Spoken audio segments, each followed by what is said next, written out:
सभी श्रोता भाई बहनों को श्री शिवाय नमस्ते।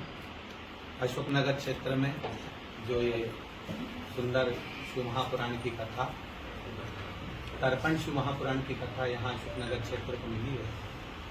आदरणीय डॉक्टर कृष्णपाल जी यादव सांसद महोदय इस पावन कथा को करवा रहे हैं और मंडी प्रांगण में कथा हो रही है। वैसे तो अशोकनगर क्षेत्र एक ऐसा क्षेत्र है जहाँ पर जितने भी श्रोता भाई बहन जो आ रहे हैं वो एकदम सरल और सहज है। मतलब देखा जाए तो उनका विश्वास और उनकी दृढ़ता, उसी के बल पर इस महापुराण की कथा, मुझे तो लगता है इस क्षेत्र में कथा आई है तो यहाँ के भक्तों के बल पर आई, तो शिव कृपा है। हमने पहली कथा वाची थी, उसके बाद से यह क्रम चालू है और कथा में पहले से करते आए। पहले भी मेरा तो विश्वास कहता है कि जितने भी अपन सब बैठे हुए हैं या जितने श्रोता भाई बहन हैं, जब सावन की झांकियां लगती थी तो आप हो चाहे हम हो, छोटा छोटा झोपड़ा बनाकर पार्थिव शिवलिंग का निर्माण कर उसकी झांकियां बनाते थे। और श्राद्ध पक्ष में हमारे पूर्वज हमारे पितरों के लिए हम तर्पण करते हैं या तिलांजलि देते हैं या पिंडदान करते हैं। कई लोग ऐसे हैं जो ना तर्पण कर पाते हैं, ना पिंडदान कर पाते हैं, ना तिलांजलि कर पाते हैं। जैसे बड़े बड़े फ्लैटों में रहने वाले या शहर में रहने वाले, उनको कोई ब्राह्मण भी नहीं मिल पाते कि वो ब्राह्मण को बुलाकर घर में भोजन कराते। आज का माहौल के हिसाब से उनको स्कूल भी जाना है बच्चों को और उनको भी ऑफिस में जाना है, दोनों पति पत्नी सर्विस लाइफ के, तो वो प्रयास करते हैं कि किसी न किसी रूप में हमारे पूर्वजों को भी भाग मिले।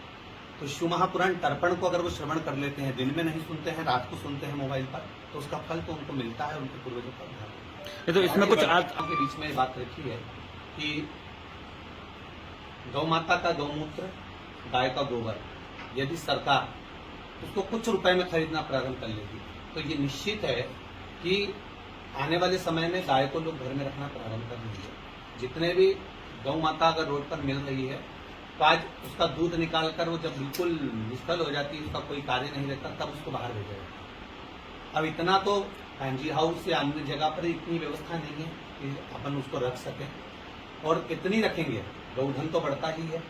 तो जहां तक हो सकता है जनमानस अगर अपने यहाँ रखेगा तो जब तक नहीं रखेगा जब तक उसका उपयोग नहीं जान सकता।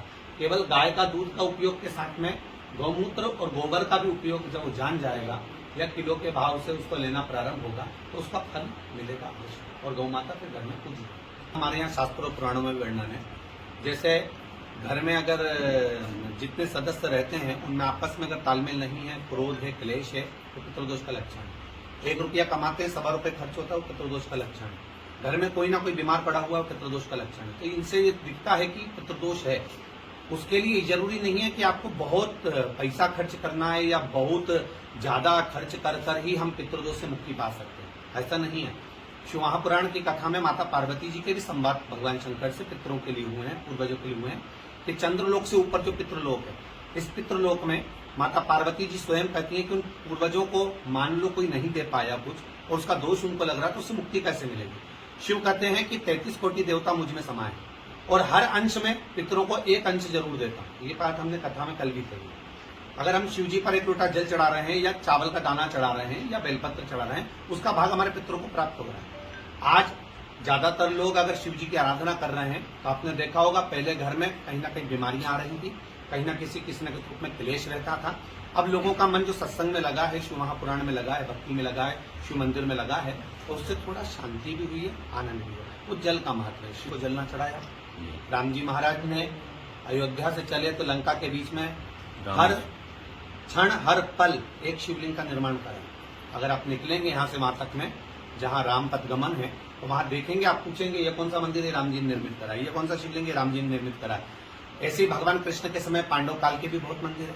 तो भगवान कृष्ण हो, राम हो, अन्य देवता हो, 1 लोटा जल भगवान 33 कोटि देवता समर्पित करते हैं। और एक नारी के जीवन में वैवाहिक बचपन से लेकर वैवाहिकता का और वैवाहिक के बाद में जब उसका पति चले जाता है तो उसका जीवन कैसा रहता है, ये मंदोदरी की कथा के आगे किसी की कथा नहीं मिल सकती। इसलिए उस कथा का क्रम मंदोदरी रखा है। मंस और रावण की ससुराल भी है लंकाधिपति की, इसलिए मंदोदरी वहां की बेटी है, तो वहां ये संवाद रखा है। प्रजापति का श्राप लग गया कि तुमको ये काया रोग हो गया है और तुम्हारी काया गल चुकी है, समाप्त हो रही है। जब काया गिरने लगी तो देवऋषि नारद भी तो गुरु की शरण में गए और गुरुजी से पूछा कोई उपाय बताएं मेरी इस काया को सही करने के लिए।